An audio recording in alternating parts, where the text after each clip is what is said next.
کل یا ایھا ہادو، کہہ دیجئے اے لوگو جو یہودی بنے بیٹھے ہو، ان زعمتم، اگر تمہیں یہ گمان ہے، انکم اولیاء للہ من دون الناس، کہ تم اللہ کے دوست ہو دوسرے انسانوں کی بنسبت زیادہ قریبی، یعنی دوسرے انسان اللہ کے دوست نہیں ہے، تم ہی ہو، فتمنوا الموت ان کنتم صادقین، تو موت کی تمنا کرو اگر تم سچے ہو۔ یہ کہتے نا نحن اولیاء اللہ ونحن احباؤہ، کہ ہم اللہ کے محبوب لوگ ہیں، ہم اللہ کے ولی ہیں، تو اللہ نے کہا اگر تمہارا یہ دعویٰ سچا ہے تو موت کی تمنا کرو۔ وَلَا يَتَمَنَّوْنَهُ أَبَدًا بِمَا قَدَّمَتْ أَيْدِيهِمْ، یہ کبھی موت کی تمنا نہیں کریں گے اپنے اعمال کے باعث جو آگے بھیج چکے ہیں ان کے ہاتھ۔ وَاللَّهُ عَلِيمٌ بِالظَّالِمِينَ، اللہ ظالموں کو اچھی طرح جانتا ہے۔ کل کہہ دیجئے ان الموت الذی تفرون منہ، بے شک موت تو وہ چیز ہے جس سے تم بھاگ جاتے ہو، فإنہ ملاقیکم، اور وہ تمہیں پا کر ہی رہے گی، مل جائے گی آخر کار تمہیں۔ ثم تردون الی عالم الغیب والشہادۃ، اور تم لوٹائے جاؤ گے اس رب کی طرف جو ظاہر و باطن سب جانتا ہے، حاضر اور غائب سب جانتا ہے۔ فَيُنَبِّئُكُم بِمَا كُنتُمْ تَعْمَلُونَ، وہ بتا دے گا تم کیا کارنامے کر کے آئے ہو۔ یا ایھا الذین آمنوا، اے ایمان والو، اذا نودی للصلاۃ من یوم الجمعۃ، جب تمہیں پکارا جائے جمعے کے دن نماز کے لیے، فَاسْعَوْا إِلَىٰ ذِكْرِ اللَّهِ وَذَرُوا الْبَيْعَ، تو دوڑو اللہ کے ذکر کی طرف اور کاروبار اور تجارت کو چھوڑ دو۔ جمعے کے دن جب نماز کا وقت ہو تو کام چھوڑ دو۔ ذَلِكُمْ خَيْرٌ لَكُمْ إِن كُنتُمْ تَعْلَمُونَ، یہ نماز پڑھنا جا کر کام چھوڑ کر تمہارے حق میں بہتر ہے اگر تم جان لو۔ فَإِذَا قُضِيَتِ الصَّلَاةُ، اور جب نماز ادا کر چکو، فَانتَشِرُوا فِي الْأَرْضِ، زمین میں بکھر جاؤ، یعنی اپنے کاموں پر واپس چلے جاؤ۔ وَابْتَغُوا مِن فَضْلِ اللَّهِ، اللہ کا فضل حاصل کرو۔ وَاذْكُرُوا اللَّهَ كَثِيرًا، اللہ کو کثرت سے یاد کرو۔ لَعَلَّكُمْ تفلحون، تاکہ تم فلاح پاؤ۔ جب نماز کا وقت ہو تو مسجد میں آ جاؤ، نماز جمعہ ادا کرو، بعد میں اپنے کام پر چلے جاؤ، کوئی پابندی نہیں ہے، بس اللہ کو یاد کرتے رہو۔ وَإِذَا رَأَوْا تِجَارَةً، اور ان کا حال یہ ہے کہ جب دیکھتے ہیں تجارت، او لہوا، یا کھیل تماشا، انفضوا علیہا، اس کی طرف متوجہ ہو جاتے ہیں، وَتَرَكُوكَ قَائِمًا، اور آپ کو کھڑا چھوڑ دیتے ہیں۔ ان کا حال یہ ہے کہ جب یہ کوئی کھیل تماشے کی بات یا تجارت دیکھتے ہیں تو اس کی طرف متوجہ ہو جاتے ہیں اور آپ کو کھڑا چھوڑ دیتے ہیں۔ قُلْ مَا عِندَ اللَّهِ خَيْرٌ مِّنَ اللَّهْوِ وَمِنَ التِّجَارَةِ، کہہ دیجئے اللہ کے پاس جو اجر ہے وہ تمہارے کھیل تماشے اور تجارتوں سے اچھا ہے۔ وَاللَّهُ خَيْرُ الرَّازِقِينَ، اور اللہ ہی ہے جو بہترین رزق دینے والا ہے۔ ایک بار نبی کریم صلی اللہ علیہ وسلم خطبہ ارشاد فرما رہے تھے اور ایک قافلہ آ گیا تجارت والا، غلے کا سامان لے کر، غلہ لے کر، تو لوگ خطبے کے دوران خرید و فروخت کے لیے چلے گئے کہ کہیں سامان ختم نہ ہو جائے، اور مسجد میں صرف 12 لوگ رہ گئے۔ اس پر یہ آیت اتری کہ جب اول تو اسلامی ممالک میں خطبے کے دوران تجارت ہوگی نہیں نا، لیکن اگر کسی وقت ایسا ہو جائے کسی بھی طرح سے تو مومن چھوڑ کر نہیں جائیں گے۔ اللہ کہتے ہیں میں بہترین رزق دینے والا ہوں، دے دوں گا، تمہیں بہترین رزق دوں گا۔ سورۃ المنافقون مدنیہ، 11 آیات اور 2 رکوع ہیں۔ بسم اللہ الرحمن الرحیم۔ اذا جاءک المنافقون، جب آتے ہیں منافق آپ کے پاس، قالوا کہتے ہیں، نشہد، ہم گواہی دیتے ہیں، انک رسول اللہ، کہ آپ صلی اللہ علیہ وسلم اللہ کے رسول ہیں، واللہ یعلم انک لرسولہ، اور بے شک اللہ خوب جانتا ہے کہ آپ اس کے رسول ہیں، واللہ یشہد، اور اللہ گواہی دیتا ہے، ان المنافقین لکاذبون، کہ یہ منافق پکے جھوٹے ہیں۔ اللہ کہتے ہیں آپ کے سامنے آتے ہیں تو کہتے ہیں کہ آپ اللہ کے رسول ہیں، بعد میں جاتے ہیں تو ایمان پر ان کا دل نہیں جمتا، لیکن ان کی گواہی کوئی حیثیت نہیں رکھتی۔ اللہ خود گواہ ہے کہ آپ اللہ کے رسول ہیں، اور اللہ اس بات کا بھی گواہ ہے کہ منافق جھوٹ بولتے ہیں، یعنی ان کی گواہی بھی جھوٹی ہے۔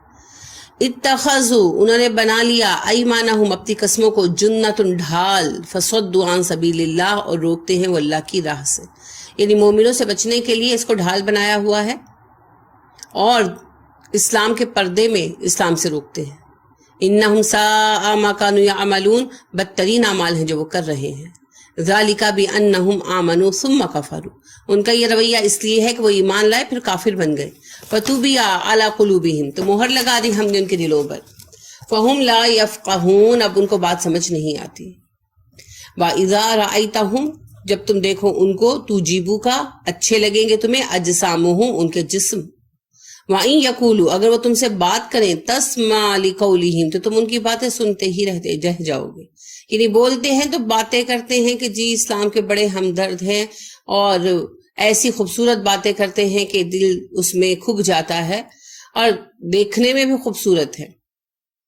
کأنہم خشب مسندۃ، ان کی مثال ہے جیسے خشک لکڑیاں جو لگائے گئی ہوں تختوں کے ساتھ، یا وہ خشک لکڑی کے تختے جو سجاوٹ کے لیے لگائے گئے ہوں، یعنی کہ ڈیکوریشن پیسز ہیں.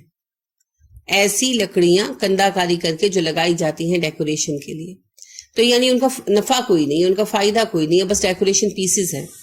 یحسبون کل صیحۃ علیہم، ہر سخت آواز انہیں اپنے بارے میں لگتی ہے، یعنی جب بھی کوئی حکم آتا ہے سخت تو انہیں لگتا ہے ہمارے متعلق ہی ہے. ہم العدو فاحذرہم، پس وہ دشمن ہیں ان سے بچ کے رہو. تو منافق بھی دشمن ہے کیونکہ غدار ہے نا قوم کے. قاتلہم اللہ، غارت کرے اللہ انہیں، ہلاک کرے اللہ انہیں. ان یؤفکون، کدھر پھیرے جا رہے ہیں.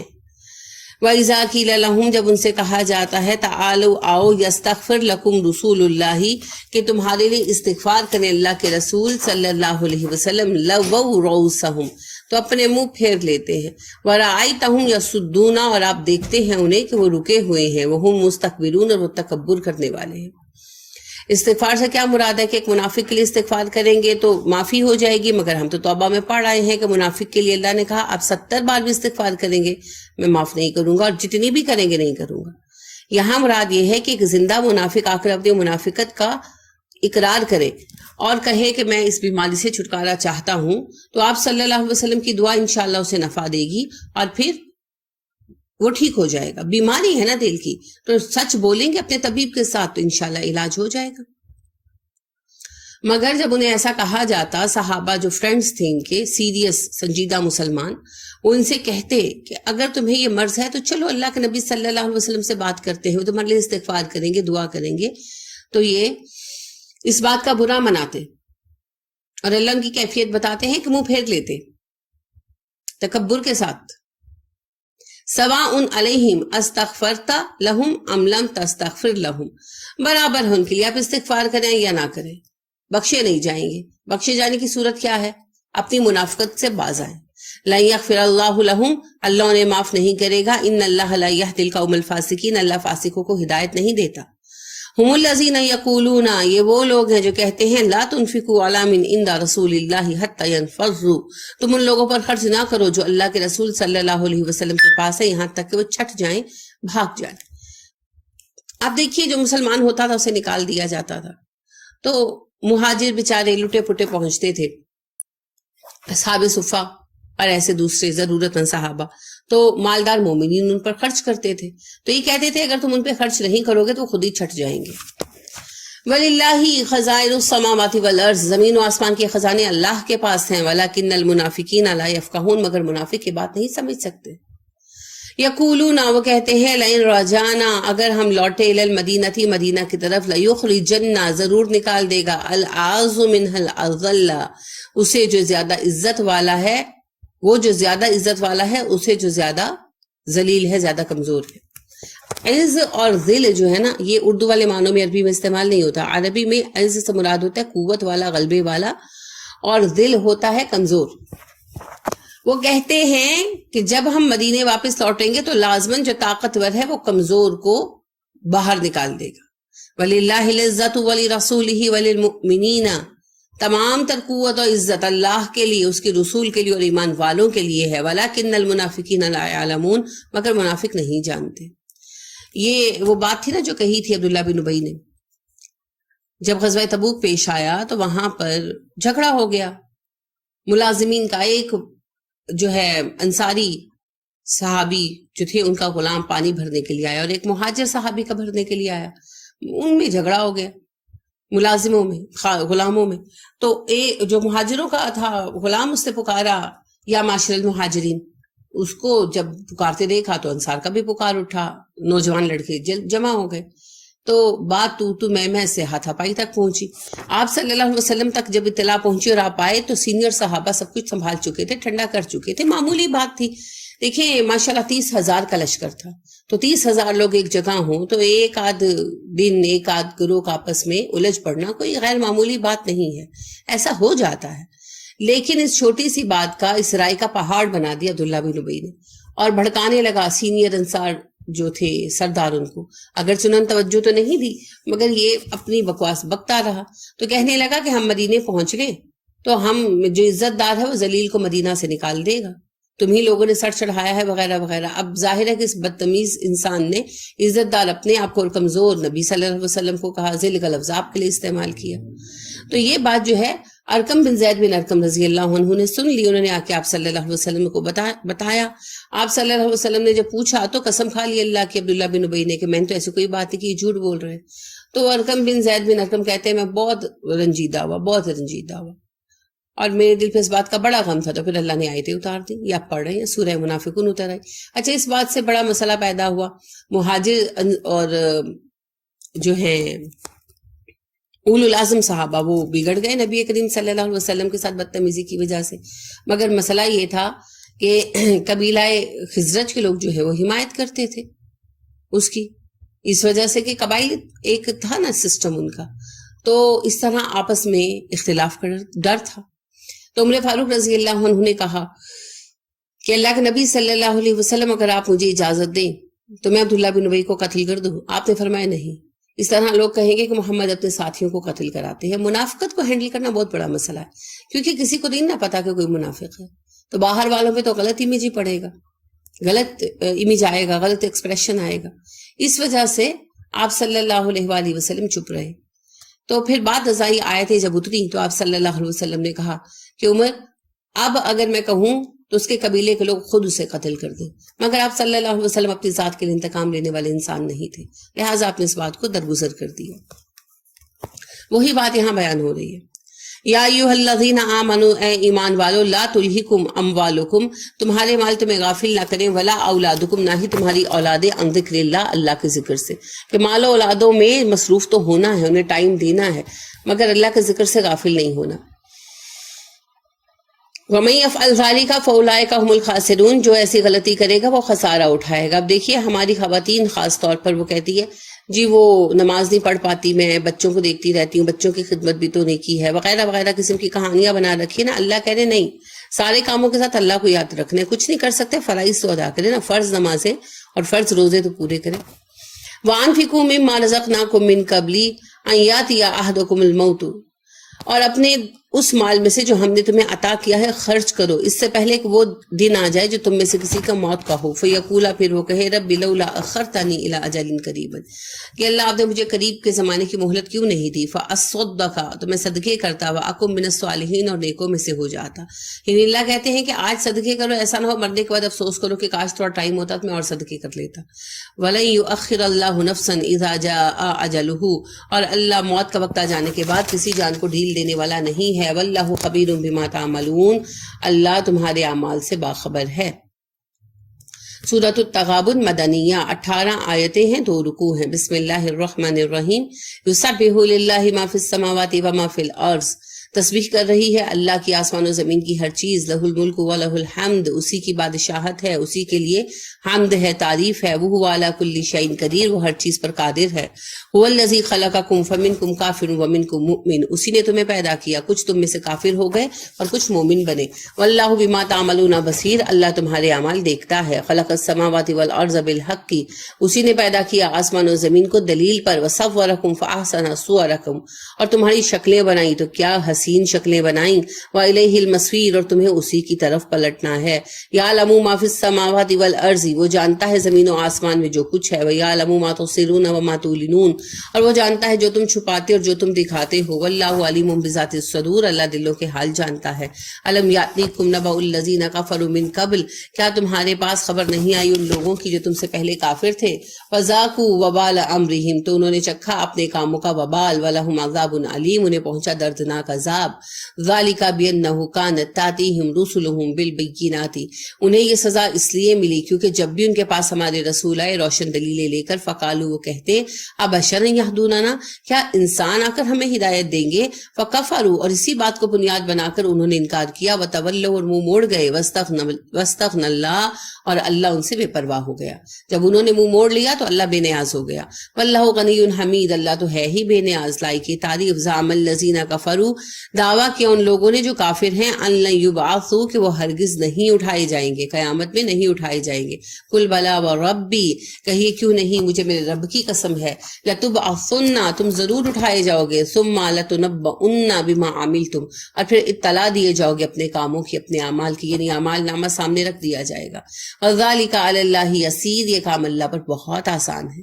فآمنوا باللہ ورسولہ ایمان لاؤ اللہ پر اور اللہ کے رسول پر، والنور اور اس نور پر، الذی انزلنا جو ہم نے اتارا ہے، یعنی قرآن پر، اللہ پر، اللہ کے رسول صلی اللہ علیہ وسلم پر اور قرآن پر۔ واللہ بما تعملون خبیر اور اللہ تمہارے تمام اعمال سے باخبر ہے۔ یوم یجمعکم لیوم الجمع جس دن وہ جمع کرے گا سب کو اور یہ ہوگا جمع کرنے کا دن، ذالک یوم التغابن تو یہ ہوگا ہار جیت کے فیصلے کا دن۔ تغابن کہتے ہیں ہار اور جیت کا فیصلہ، قیامت کا دن ہار جیت کے فیصلے کا دن ہے۔ وَمَن يُؤْمِن بِاللَّهِ جو اللہ پر ایمان لایا، وَيَعْمَلْ صَالِحًا اور نیک کام کرتا رہا، يُكَفِّرْ عَنْهُ سَيِّئَاتِهِ اس کی چھوٹی چھوٹی برائیاں ہم دور کر دیں گے، وَيُدْخِلْهُ جَنَّاتٍ تَجْرِي مِن تَحْتِهَا الْأَنْهَارُ خَالِدِينَ فِيهَا أَبَدًا اور داخل کرے گا اللہ انہیں ایسے باغات میں جن کے نیچے نہریں بہتی ہیں اور وہ پھر اس میں ہمیشہ ہمیش رہیں گے۔ ذَلِكَ الْفَوْزُ الْعَظِيمُ یہ بڑی کامیابی ہے۔ وَالَّذِينَ كَفَرُوا وَكَذَّبُوا بِآيَاتِنَا اور وہ لوگ جنہوں نے ہماری آیتوں کا انکار کیا اور انہیں جھٹلا دیا، اولئک اصحاب النار خالدین فیہا وہ جہنمی ہیں ہمیشہ جہنم میں رہیں گے۔ وبئس المصیر اور یہ بدترین ٹھکانہ ہے۔ ما اصاب من مصیبت الا باذن اللہ تم پر جو تکلیف آتی ہے اللہ کے حکم سے آتی ہے۔ ومن یؤمن باللہ یہدی قلبہ ہاں جو اللہ پر ایمان لائے اللہ اس کے دل کو ہدایت دے دیتا ہے، یعنی ہر اچھے برے وقت میں مومن کا دل صحیح سوچتا ہے۔ تو اگر آج کل آپ کے دل کو اطمینان ہے، اللہ کے فیصلے پر آپ رکے ہوئے ہیں، سنبھلے ہوئے ہیں، تو الحمدللہ ایمان کا درجہ بہتر ہے۔ اگر ایسا نہیں ہے تو پھر اپنے ایمان کے درجے کو بہتر کرنے کی فکر کیجیے۔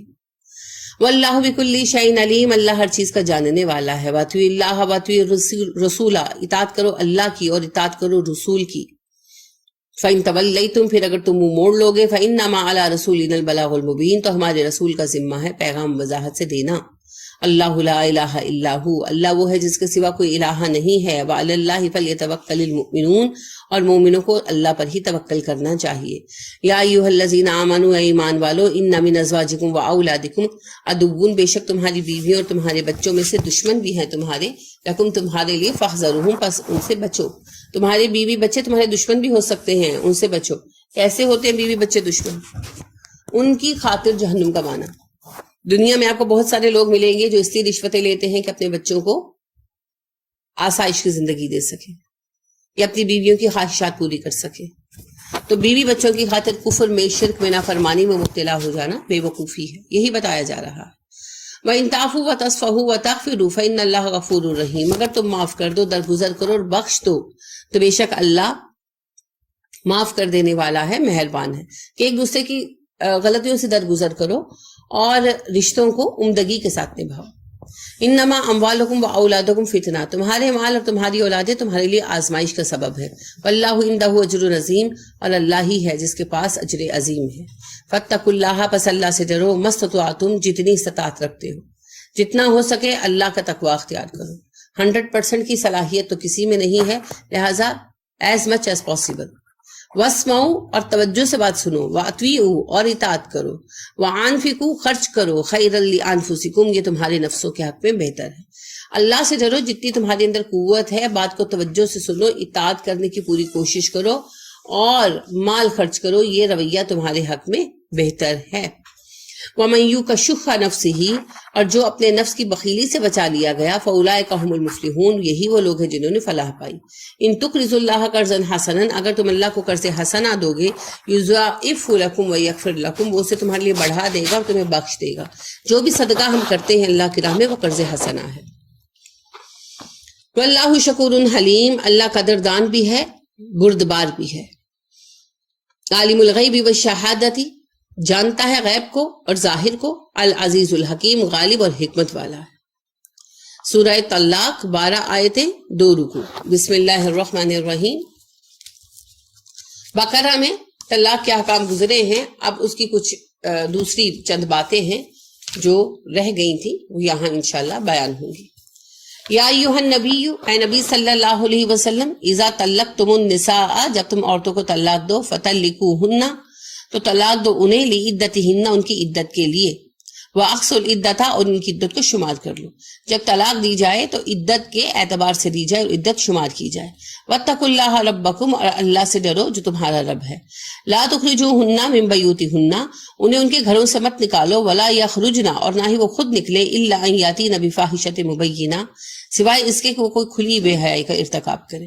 یعنی عدت کے دوران عورتوں کو ان کے گھروں سے مت نکالو. اس بات کا سمجھنا ضروری ہے کیونکہ ہمارے یہاں طلاقوں کے وقوع پذیر ہونے کا بڑا سبب یہی ہے کہ ادھر شوہر کے منہ سے طلاق کا لفظ نکالا، ادھر عورت کے گھر والے آئے، عورت کو اٹھا کے لے گئے اپنے گھر. اب شوہر جا کر ملنا چاہتا ہے، مہینہ ڈیڑھ مہینہ گزر گیا، غصہ اتر گیا، وہ آتا ہے مجھے ملنے دو، نہیں نہیں نہیں نہیں تمہارا رشتہ ختم ہو گیا، تم نہیں مل سکتے. کس نے کہا بھائی؟ طلاق جس وقت دی جاتی ہے اس وقت نافذ نہیں ہوتی، جب عدت ختم ہوتی ہے تب نافذ ہوتی ہے، بشرطے کہ وہ رجعی ہو. ٹھیک ہے، رجعی طلاق جس میں رجوع ہو سکتا ہے وہ طلاق اس وقت نافذ ہوتی ہے جب عدت ختم ہو جائے. طلاق بائن ہو، آخری طلاق ہو، تیسری، تو وہ پھر جب دی جاتی ہے اس کے ساتھ ہی رجوع کا حق ختم ہو جاتا ہے. ٹھیک ہے، لیکن عدت اس کی بھی ہوگی. تو اللہ نے کہا کہ عدت کے زمانے میں عورتوں کو نہ تو مرد گھروں سے نکالیں اور نہ ہی عورتیں خود نکل کر جائیں، وہیں پر رہیں، گھر کے نارمل کام کاج بھی کریں گی، پردہ کر کے نہیں بیٹھ جائیں گی. ٹھیک ہے، تو گھر میں رکھنے کا مقصد کیا ہے؟ گھر میں رکھنے کا مقصد یہ ہے کہ دوبارہ آپس میں صلح و صفائی ہو جائے، اور ہو بھی جاتی ہے. ٹھیک ہے، تو یہ بڑا ہمارا ظالمانہ طریقہ ہے. وَتِلْكَ حُدُودُ اللَّهِ یہ اللہ کی حدیں ہیں.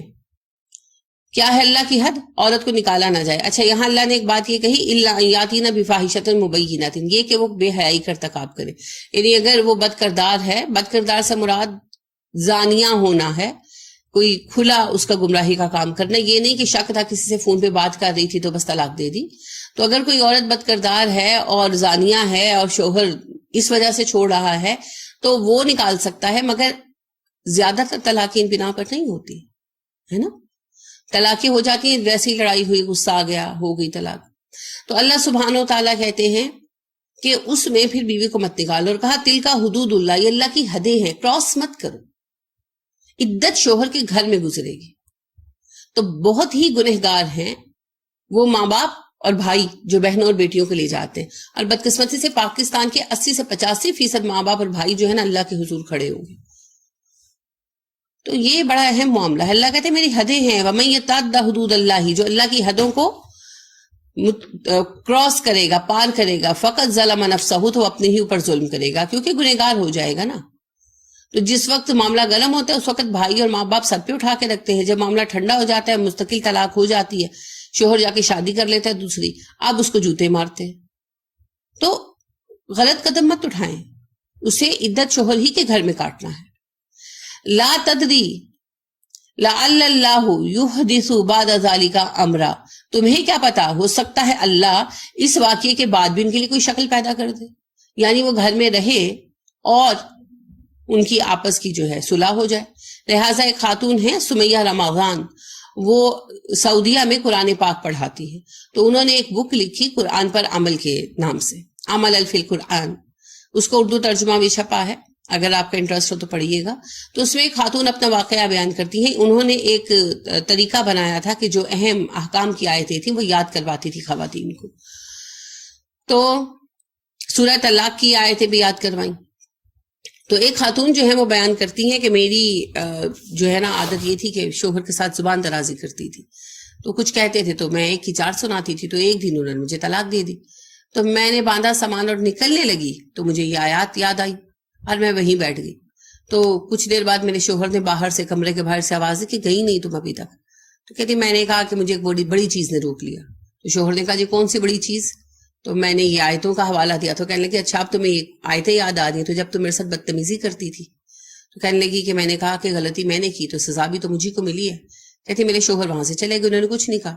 تو میں نے عدت شوہر کے گھر میں ہی کاٹی، اور مجھے اب بہت ہر گزرتے دن کے ساتھ رنج ہو رہا تھا کیونکہ 3 بچے تھے. اب میں سوچ رہی تھی کہ اب کیا ہوگا، بچے چھن جائیں گے، گھر چھن جائے گا. اب مجھے وہ ساری آسانیاں نظر آ رہی تھی جو شوہر کی وجہ سے حاصل تھیں، جو محبت، جو خلوص، جو مال، سب کچھ. اور مجھے سمجھ آ رہا تھا کہ غلطی میری ہے، لیکن اب میں کرتی کیا؟ تو بس میں نمازیں پڑھتی اور روتی اور گھر کے کام کاج کرتی اور پریشان رہتی اور دعائیں مانگتی. تو جب آخری مہینہ تھا عدت کا، 3 ماہ کی عدت ہوتی، تو آخری مہینہ تھا اور اس کے کچھ دن گزر چکے تھے، تو میرے شوہر نے مجھے بٹھایا اور مجھ سے بات کی کہ آپ کے رویے میں بہت پازیٹیو چینج ہے اس کے بعد سے، تو کیا یہ چینج مستقل ہے یا عارضی ہے؟ اگر میں آپ سے رجوع کر لوں تو پھر آپ وہی کچھ کرنے لگیں گی جو پہلے کرتی تھی. تو کہتی ہے، میں رو پڑی. میں نے کہا نہیں، آپ مجھے ایک موقع دیں، مجھے اپنی غلطی سمجھ آ گئی ہے، میں اس کو نہیں دہراؤں گی. تو کہتی ہیں کہ اس واقعے کو کئی سال گزر چکے ہیں، ہم اب ہیپیلی رہ رہے ہیں اور جو پہلے مسائل تھے وہ بھی ختم ہو گئے ہیں، اور یہ آیات اگر مجھے علم نہ ہوتی تو میں چلی جاتی اور طلاق ہو جاتی اور میں اپنے بچوں کے لیے ساری عمر تڑپتی رہتی. تو دیکھیے کہ اللہ کے ہر کام میں حکمت ہے. میں نے صرف ایک واقعہ بیان کیا ہے، اس علم کے بنا پر بہت سارے گھر بچ سکتے ہیں. اور میرا یہ آبزرویٹری ایکسپیرینس ہے کہ اکثر گھروں کی خرابی کی وجہ یہی ہوتی ہے کہ شوہر کے طلاق کا لفظ منہ سے نکالتے ہی گھر والے بچی کو لے جاتے ہیں اور بعد ازاں شوہروں کو ملنے بھی نہیں دیتے، جس کی وجہ سے نہیں بھی ہونا ہوتی نا پرماننٹ طلاق، تو ہو جاتی ہے. تو اللہ نے یہ حکم دیا ہے کہ عدت شوہر ہی کے گھر میں گزرے گی. فَإِذَا بَلَغْنَ أَجَلَهُنَّ، جب ان کی عدت پوری ہونے پر آ جائے، فَأَمْسِكُوهُنَّ بِمَعْرُوفٍ، تو یا تو انہیں روکو دستور کے مطابق، او فَارِقُوهُنَّ بِمَعْرُوفٍ، یا انہیں الگ کر دو دستور کے مطابق. یعنی جب 3 مہینے پورے ہونے کے لیے آئیں تو فیصلہ کر لو، یا تو انہیں روک لو یا انہیں چھوڑ دو. وَأَشْهِدُوا ذَوَيْ عَدْلٍ مِّنْكُمْ، اور گواہ بناؤ 2 عدل والوں کو آپس میں. وَأَقِیمُوا الشَّهَادَةَ لِلَّهِ، اور اللہ کے لیے گواہی قائم کرو. یعنی طلاق فائنل کرنی ہے تو بھی گواہ ہونے چاہیے، رجوع کرنا ہے تو بھی گواہ. گواہوں سے مراد خدا نخواستہ یہ نہیں ہے کہ آپ نے ان کو کچھ بتانا ہے سب کچھ، مقصد یہ ہوتا ہے کہ ان کو پتا ہونا چاہیے کہ آپ نے رجوع کر لیا ہے تاکہ معاشرے میں باتیں نہ بنے. تو آج اس کی ضرورت طلاق کے سلسلے میں تو نہیں رہی کیونکہ عدالتی کارروائی ہوتی ہے، تو رجوع کیا ہے تو اس کے سلسلے میں فیملی کو پتا ہونا چاہیے. ذالکم یوعظ بہ من کان یؤمن باللہ والیوم الآخر، یہ وہ بات ہے جس کی نصیحت کی جا رہی ہے ہر اس بندے کو جو ایمان رکھتا ہے اللہ پر اور آخرت کے دن پر. وَمَن يَتَّقِ اللَّهَ يَجْعَل لَّهُ مَخْرَجًا، جو اللہ سے ڈرے گا اللہ اس کے لیے نکلنے کا رستہ بنا دے گا. کیا مطلب ہے اس کا؟ یعنی اللہ سبحانہ و تعالیٰ نے جو احکام دیے ہیں، جو ان پر عمل کرے گا عدت کے دوران میں بیویوں کو نہیں نکالے گا، اور جو عورتیں گھر چھوڑ کر نہیں جائیں گی، شوہروں کے پاس ہی رہیں گی، عدت کے زمانے میں رہیں گی وہیں پر، تو اللہ انشاءاللہ رستہ نکال دے گا. وَيَرْزُقُهُ مِنْ حَيْثُ لَا يَحْتَسِبُ، اور اسے رزق دے گا وہاں سے جہاں سے وہ گمان بھی نہیں کرتا. تو رزق کی تنگی کی شکایت سبھی کو ہے نا، اللہ کا تقوی اختیار کریں. اللہ کہتے ہیں میں وہاں سے رزق دوں گا جہاں سے وہ سوچ بھی نہیں رہا. وَمَن يَتَوَكَّلْ عَلَى اللَّهِ فَهُوَ حَسْبُهُ، اور جو بھروسہ کرے گا اللہ پر تو اللہ اسے کافی ہے. إِنَّ اللَّهَ بَالِغُ أَمْرِهِ، اللہ رب کریم کا حکم پہنچنے والا ہے، اللہ اپنے حکم کو پہنچانے والا ہے، یعنی اللہ کا حکم پورا ہو کر رہے گا. قد جعل اللہ لکل شیء قدرا، بے شک اللہ تعالیٰ نے ہر چیز کا ایک پیمانہ مقرر کر دیا ہے. اللہ سبحانہ و تعالیٰ نے ہر چیز کی ایک مقدار، ایک زمانہ مقرر کر دیا ہے. واللائی یئسن من المحیض من نسائکم، اور جو عورتیں مایوس ہو چکی ہیں تمہاری عورتوں میں سے حیض کے معاملے میں، ان ارتبتم، تمہیں شک ہو، فعدتہن ثلاثۃ اشہر، تو ان کی عدت 3 مہینے ہے. جن عورتوں کا حیض آنا رک چکا ہو ان کی عدت 3 مہینے ہے. واللائی لم یحضن، اور وہ عورتیں بھی جن کو ابھی حیض آنا ہی شروع نہیں ہوا، یعنی ایسی کم سن بچیاں جن کو حیض آنا شروع نہیں ہوا. تو اس سے یہ ثابت ہوتا ہے کہ کم عمری کا نکاح جائز ہے. وَأَوْلَاتُ الْأَحْمَالِ، اور حمل والیاں، اجلہن، ان کی عدت ہے، ان یضعن حملہن، کہ وہ اپنا حمل ڈیلیور کر دے، رکھ دے. اور جو حمل والیاں ہیں ان کی عدت وضع حمل تک ہے، ڈیلیور ہو جانے تک ہے بیبی کے. تو جب تک بچہ پیدا نہیں ہوتا تب تک شوہر ہی کے گھر میں رہیں گے، بچے کے پیدا ہوتے ہی عدت کا زمانہ پورا ہو جائے گا. وَمَن يَتَّقِ اللَّهَ يَجْعَل لَّهُ مِنْ أَمْرِهِ يُسْرًا، جو اللہ سے ڈرے گا اللہ اس کے معاملات میں آسانی پیدا کر دے گا.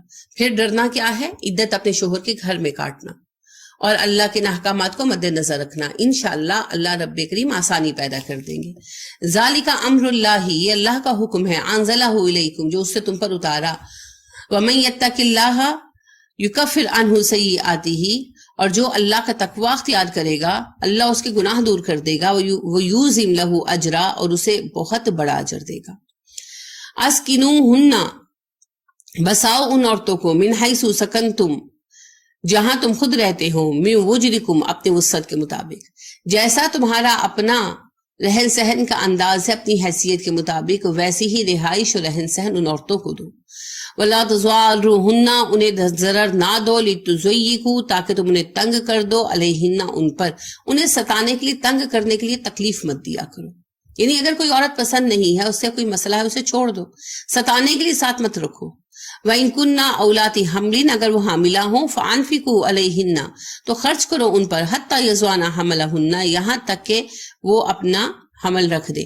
یعنی اگر وہ حاملہ ہوں تو جب تک ان کی ڈیلیوری نہیں ہو جاتی ان کا خرچہ اٹھاؤ. یعنی حالت عدت میں عورت کے حقوق ہیں مرد پر، تو جہاں رہ رہے ہیں جس گھر میں وہیں پر انہیں ساتھ رکھیں، علیحدہ گھر میں نہیں رکھنا. اور اگر حاملہ ہیں تو وضع حمل تک ان کا خرچہ ذمہ ہے، اور عام عدت میں عدت کے دوران شوہر کا ذمہ ہے. فَإِنْ أَرْضَعْنَ لَكُمْ پھر اگر وہ دودھ پلائے تمہارے لیے فَآتُوهُنَّ أُجُورَهُنَّ تو انہیں ان کے اجر دے دو. یعنی کہ طلاق ہو گئی، نہیں ارادہ بنا رکھنے کا، الگ ہو گئے، تو پھر اس کے بعد بھی اگر وہ بچے کو دودھ پلا رہی ہیں تو انہیں اجرت ادا کرو جیسے دایا کو کی جاتی ہے. وَأَتَمِرُوا بَيْنَكُمْ بِمَعْرُوفٍ اور معاملات آپس میں دستور کے مطابق طے کرو. یعنی یہ سارے معاملے آپس میں ڈسکس کرو اور پھر جو دستور ہے اس کے مطابق طے کر لو. یہ نہیں کہ عورت بہت زیادہ مانگ لے اور مرد بہت زیادہ کم دے، جو عام دستور ہے اسی کے مطابق فیصلہ کر لو. وَإِن تَعَاثَرْتُمْ فَسَتُرْضِعُ لَهُ أُخْرَى اور اگر آپس میں کشمکش ہو تو دودھ پلا دے اسے کوئی دوسری عورت. یعنی اگر آپس میں کوئی بات طے نہ ہو پائے اور بچے کی جو اصل ماں ہے وہ بغیر اجرت کے دودھ پلانے پر راضی نہ ہو، اور جو اجرت وہ مانگ رہی ہے وہ شوہر دے نہیں سکتا، کچھ ایسے مسائل ہیں، تو پھر کوئی دایا مقرر کر لو. لِيُنْفِقْ ذُو سَعَةٍ مِّن سَعَتِهِ اور خرچ کرے جو مال والا ہے اپنی حیثیت کے مطابق. وَمَنْ قُدِرَ عَلَيْهِ رِزْقُهُ اور جس پر اس کا رزق تنگ کر دیا گیا ہو. فَلْيُنْفِقْ مِمَّا آتَاهُ اللَّهُ تو وہ بھی اتنا خرچ کرے جتنا اللہ نے دیا ہے. یعنی جس کے پاس زیادہ ہے وہ تو وسعت سے خرچ کرے، جس کے پاس کم ہے تو جتنا کر سکتا ہے اتنا تو کرے نا. لا يكلف اللہ نفسا الا ما آتاها اللہ نے ہر بندے پر اتنا ہی ذمہ ڈالا ہے جتنا اسے عطا کیا ہے. سيجعل اللہ بعد عسر یسرا ان قریب اللہ تنگی کے بعد آسانی عطا کرے گا. وَكَأَيٍّ مِّن قَرْيَةٍ أَتَتْ عَنْ أَمْرِ رَبِّهَا اور کتنی ہی بستیوں میں انہوں نے سرکشی اختیار کی اپنے رب کے حکم سے، وَرُسُلِهِ اور رسولوں سے، فَحَاسَبْنَهَا حِسَابًا شَدِيدًا تو ہم نے ان سے حساب لیا حساب شدید. جب بستیوں نے اللہ کے احکامات سے سرکشی اختیار کی اور رسولوں کی نافرمانی کی تو ہم نے انہیں شدید پکڑ میں پکڑا.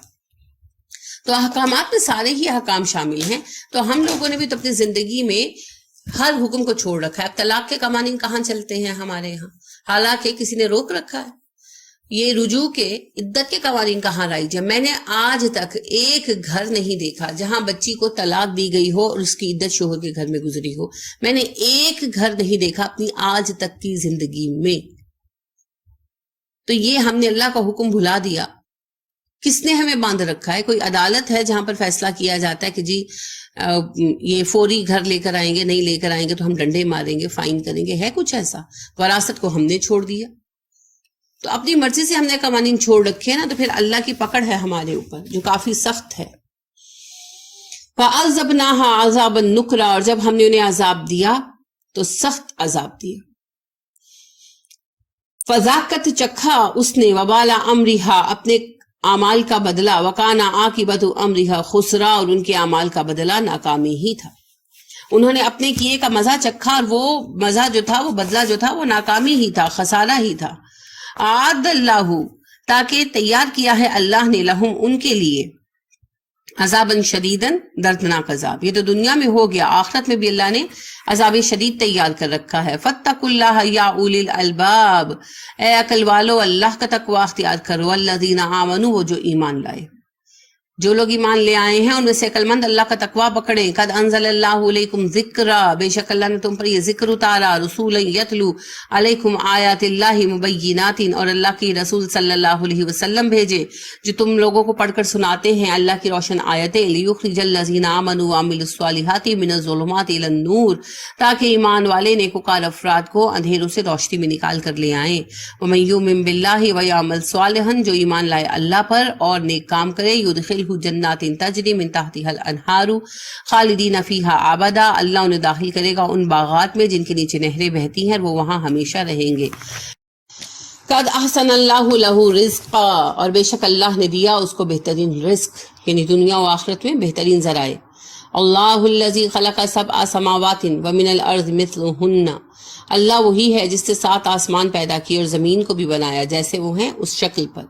یتنزل الامر بینہن، اور وہی اتارتا ہے ان دونوں پر حکم، لتعلموا ان اللہ علی کل شیء قدیر، تاکہ تم جان لو کہ اللہ ہر بات پر قادر ہے، وان اللہ قد احاط بکل شیء علما، اور اللہ نے ہر چیز کا اپنے علم کے ذریعے احاطہ کر رکھا ہے۔ یہ ہے سورہ طلاق، اور اس کے احکام میں سب سے اہم چیز ہے عدت، اور عدت کے دوران اپنے شوہروں کے گھروں میں رہنا اور شوہروں کے گھروں میں عدت کو گزارنا۔ اللہ رب کریم ہمیں اپنے احکامات پر عمل کرنے کی توفیق عطا فرمائے، آمین۔ بسم اللہ الرحمن الرحیم، سورہ تحریم مدنیہ، 12 آیات اور 2 رکوع کی صورت ہے۔ یا ایہا النبی، اے نبی صلی اللہ علیہ وسلم، لما تحرم، کیوں حرام قرار دیا آپ نے، ما احل اللہ لکا، جو اللہ نے آپ پر حلال کیا ہے۔ اے نبی صلی اللہ علیہ وسلم، جن چیزوں کو اللہ نے آپ پر حلال کیا ہے، آپ نے ان میں سے کسی چیز کو اپنے اوپر حرام قرار کیوں دیا؟ تبتغی مرضات ازواجک، آپ اپنی بیویوں کی خوشی چاہتے ہیں، واللہ غفور الرحیم، اللہ بخشنے والا مہربان ہے۔ یہ بات اللہ نے درگزر کر دی، صرف آپ کو علم دیا جا رہا ہے۔ اصل بات یہاں بتانا یہ مقصود ہے کہ جب نبی کو یہ حق حاصل نہیں کہ اللہ کے حلال و حرام سے ہٹ کر کسی چیز کو اپنے پر حرام قرار دے لے، تو ہمارا تو بالکل بھی حق نہیں ہے۔ قد فرض اللہ لکم تحلتا ایمانکم، اللہ نے فرض کیا تمہارے لیے ایسی قسموں کا کھولنا، واللہ مولاکم، اللہ تمہارا سرپرست ہے، وہ العلیم الحکیم، وہ علم اور حکمت والا ہے۔ یعنی تم نے جو قسم کھائی ہے اس قسم کی، اس کو کھول دو۔ سب کو حکم ہے، کبھی اگر غصے میں کسی حالت میں ہم ایسی قسم کھا بیٹھیں جو جائز بات پر نہیں ہے تو اس کو کھول دیں۔ ہوا یوں کہ نبی کریم صلی اللہ علیہ وسلم نے زینب بنت جحش رضی اللہ تعالیٰ عنہ سے نکاح کیا۔ اس کا واقعہ پڑھا ہیں احزاب میں۔ تو زینب بڑی خوبصورت عورت تھی، اور ام عائشہ صدیقہ رضی اللہ تعالیٰ عنہ خود بیان کرتی ہیں اس کی تفصیل اس واقعے کی، کہ میرا سب سے زیادہ مقابلہ زینب کے ساتھ چلتا تھا۔ تو زینب جو ہے وہ کام کرتی تھی، کھالوں کی دباغت کا، صفائی کا کام کرتی تھی۔ اس زمانے میں بہت بڑی انڈسٹری تھی یہ۔ تو ان کے پاس پیسے ہوتے تھے، وہ آپ صلی اللہ علیہ وسلم کے لیے شہد منگوا کر رکھتی۔ آپ صلی اللہ علیہ وسلم جب ان سے ملنے جاتے، یعنی آپ کا معمول تھا کہ روزانہ سب بیویوں سے ملتے، ان کا حال چال پوچھتے، اور پھر جس بیوی کے ہاں رات گزارنی ہوتی اس کے گھر سٹے کرتے۔ تو اس طرح جب روز آپ جاتے حضرت زینب رضی اللہ تعالیٰ عنہ کے پاس، تو وہ شہد دیتی کھانے کے لیے، آپ بیٹھ جاتے اور کھاتے، اور ظاہر ہے اس میں کچھ ٹائم لگ جاتا، تو آپ زینب رضی اللہ تعالیٰ عنہ کے ساتھ نسبتاً دوسری بیویوں کے نسبتاً معمول کا زیادہ وقت گزر جاتا تھوڑا سا۔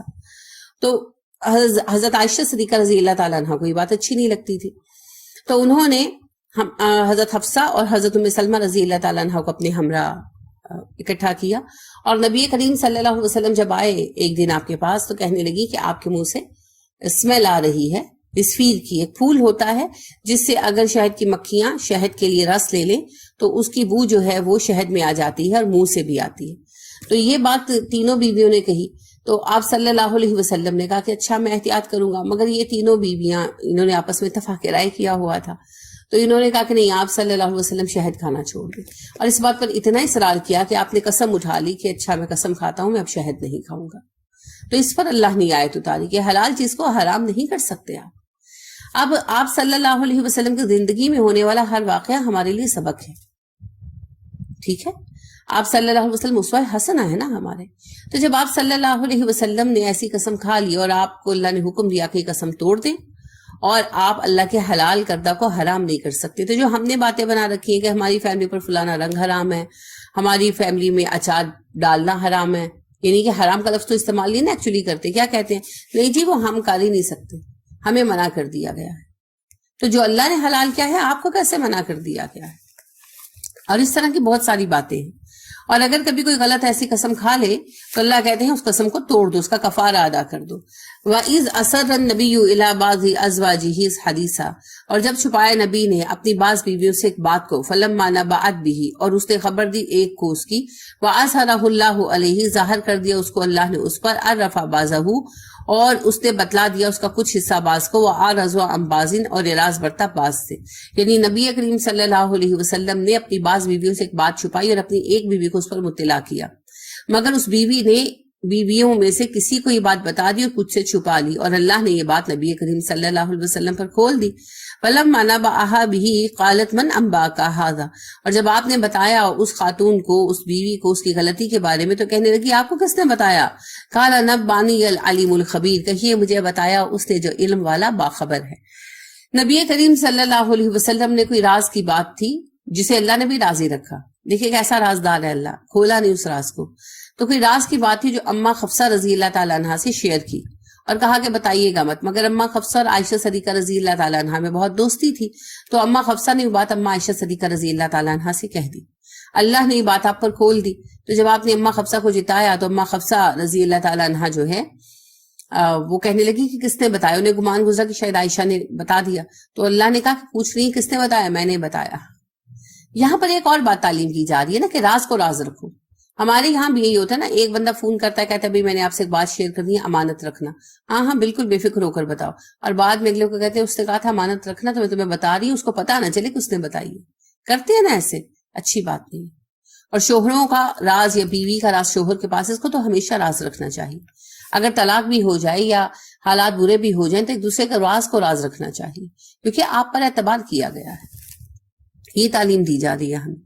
یہ جو دونوں واقعات پیش آئے نا، اس کی بنا پر آپ صلی اللہ علیہ وسلم نے اماں عائشہ صدیقہ رضی اللہ تعالیٰ عنہ اور اماں حفصہ رضی اللہ تعالیٰ عنہ سے ایلا کیا 1 مہینے کا، یعنی ان سے دور رہنے کی قسم کھائی، 1 مہینے تک دور رہے۔ ان تتوبا الی اللہ، اب وہ دونوں عورتیں توبہ کریں اللہ کی طرف، فقط صغت قلوبکما، ان کے دل جھک پڑے تھے، یعنی ان کے دل ایک طرف ہو گئے تھے، انہوں نے جھکاؤ ظاہر کیا ایک طرف۔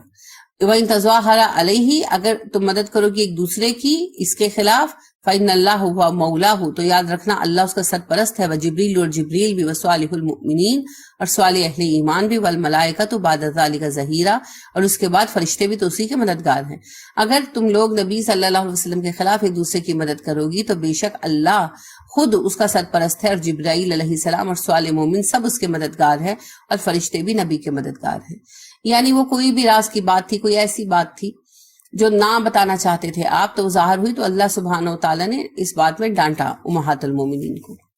عسیٰ ربہ ان طلقکن ان یبدلہ ازواجا خیرا منکن مسلمات مؤمنات قانتات تائبات عابدات سائحات طیبات وابکارا، اور ہو سکتا ہے کہ اگر وہ طلاق دے دے تمہیں تو اللہ بدل دے اس بیوی کو جو ابھی ہیں اس کی بہتر عورتوں کے ساتھ، جو فرما بردار ہوں، مومن ہوں، اطاعت کرنے والیاں ہوں، توبہ کرنے والیاں ہوں، عبادت گزار اور روزے دار ہوں، اور ایسی ہوں جو شادی شدہ رہ چکی ہوں، مطلقات وغیرہ، اور وہ بھی ہوں جو قواریاں۔ یعنی اللہ نے یہ کہا کہ اگر آپ لوگ ستائیں گی تو آپ کو چھوڑ دیا جائے گا۔ یہ نبی کریم صلی اللہ علیہ وآلہ وسلم کو خصوصی مقام ہے، اسی وجہ سے امہات المومنین کو ڈانٹ پڑ گئی، اس پر ہم میں سے کسی کو انگلی اٹھانے کا حق نہیں ہے۔ یا ایھا الذین آمنوا، اے ایمان والو، قوا انفسکم واہلیکم نارا، بچاؤ اپنے اہل و عیال کو اور اپنے آپ کو جہنم کی آگ سے، وقودھا الناس والحجارۃ، جس کا ایندھن انسان اور پتھر ہیں، علیہا ملائکۃ، اس پر فرشتے مقرر ہیں، غلاظ شداد، سخت دل زوراور، لا یعصون اللہ ما امرہم، وہ نافرمانی نہیں کرتے اللہ کی جس کا ان کو حکم دیا گیا، ویفعلون ما یؤمرون، اور وہ کر کے دیتے ہیں جس کا حکم دیا گیا ہے۔ یا ایھا الذین کفروا، اے کافرو، لا تعتذروا اليوم، آج تم معذرتیں نہ کرو، یعنی وہ کہیں گے عذاب والے دن کہ اے کافرو آج معذرتیں بہانے پیش کرنے کی ضرورت نہیں ہے، انما تجزون ما کنتم تعملون، تم اپنے اعمال کا بدلہ پا رہے ہو۔ یا ایھا الذین آمنوا، اے ایمان والو، توبوا الی اللہ توبۃ نصوحا، اپنے رب کی طرف خالص توبہ کرو، عسیٰ ربکم ان یکفر عنکم سیئاتکم، ہو سکتا ہے تمہارا رب تمہارے گناہ بخش دے، ویدخلکم جنات تجری من تحتها الانہار، اور تمہیں ان باغوں میں داخل کرے جن کے نیچے نہریں بہتی ہیں، یوم لا یخزی اللہ النبی والذین آمنوا معہ، اور جب قیامت آئے گی تو اس دن اللہ رسوا نہیں کرے گا اپنے نبی کو اور ان کے ہمراہی ایمان والوں کو، نورہم یسعی بین ایدیہم وبایمانہم، ان کا نور دوڑ رہا ہوگا ان کے دائیں اور ان کے آگے، یقولون، وہ کہہ رہے ہوں گے، ربنا اتمم لنا نورنا واغفر لنا، اے ہمارے رب ہمارا نور ہم پر پورا کر دے اور ہمیں بخش دے۔ یہ میں پہلے عرض کر چکی ہوں نا کہ پلے سرات پر قیامت کے روز جب گزرنا ہوگا تو وہ اندھیرا ہے، ہر کسی کو نامہ عمل ملے گا اور اس نامہ عمل کی روشنی ہوگی، اور بس یہی بتایا جا رہا ہے کہ ان کا نور ان کے دائیں اور آگے آگے دوڑ رہا ہوگا۔ دائیں ہاتھ میں ہوگا نا نامہ عمل، تو دائیں جانب پر آگے آگے پھیلا ہوگا نور، اور وہ اس میں چل رہے ہوں گے اور دعائیں مانگ رہے ہوں گے. اس وقت بھی فکر ہوگی کہ اللہ نور بجھ نہ جائے، ہمارا نور پورا کر دے، ہم پل صراط کراس کر لیں. انک علی کل شیء قدیر، بے شک تو ہر چیز پر قادر ہے. تو یہ پل صراط پر دعا ہے ہماری. ربنا اتمم لنا نورنا واغفر لنا انک علی کل شیء قدیر. آمین.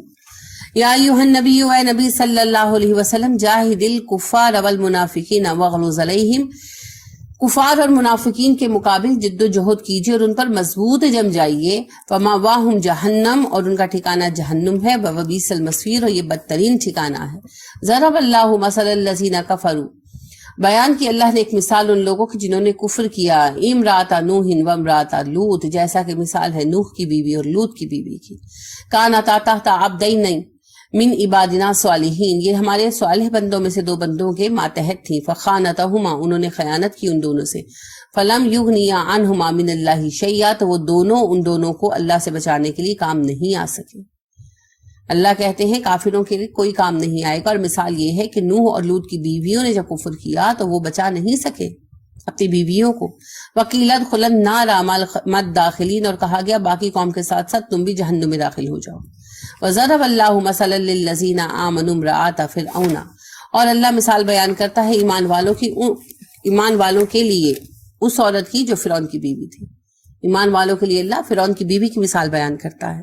آپ کو پتا ہے کیسے ظالم شخص کے زیر اثر تھی، مگر کیسی ایمان والی تھی ماشاءاللہ. اذ قالت رب ابنی لی عندک بیتا فی الجنۃ، جب اس نے کہا کہ اے میرے رب اپنے پاس جنت میں ایک گھر بنا میرے لیے. منجنی من فرعون و عملہ، اور نجات دے دے مجھے فرعون اور اس کے عمل سے. وہ ستاتا تھا نا جب ایمان ظاہر ہو گیا آسیہ رضی اللہ تعالیٰ عنہ کا، تو وہ تشدد کرتا تھا ان پر، بہت تشدد کرتا تھا. وَنَجِّنِي مِنَ الْقَوْمِ الظَّالِمِينَ، اور مجھے نجات دے ظالم لوگوں سے. وَمَرْيَمَ ابْنَتَ عِمْرَانَ، اور مثال بیان کی جاتی ہے مریم بنت عمران کی. الَّتِي أَحْصَنَتْ فَرْجَهَا، وہ جس نے اپنی شرمگاہ کی حفاظت کی. فَنَفَخْنَا فِيهِ مِن رُوحِنَا، تو ہم نے اس میں ایک روح پھونک دی. وَصَدَّقَتْ بِكَلِمَاتِ رَبِّهَا، اور اس نے تصدیق کی اپنے رب کی کلمات کی. وَكُتُبِهِ وَكَانَتْ مِنَ الْقَانِتِينَ، اور اس کی کتابوں کی، اور وہ بڑی فرما بردار عورتوں میں سے تھی. یعنی اللہ رب کریم نے انہیں مومن بنایا، وہ صحیح دین پر قائم رہیں اور اپنے بیٹے کی بہترین پرورش کی. اور جس وقت پوری قوم جہالت کی طرف جا رہی تھی، وہ عورت ہوتے ہوئے دین پر قائم تھی، اور انہیں کئی مسائل سہنے پڑے مگر انہوں نے سہے اور دین کو نہیں چھوڑا. تو مسلمانوں کے لیے مثال ہے ان عورتوں کی. تو دیکھیے اللہ کے ہاں تو کام برابر ہے، مرد کریں یا عورتیں، بلکہ عورتوں کے کام کو زیادہ ویلیو کیا جا رہا ہے.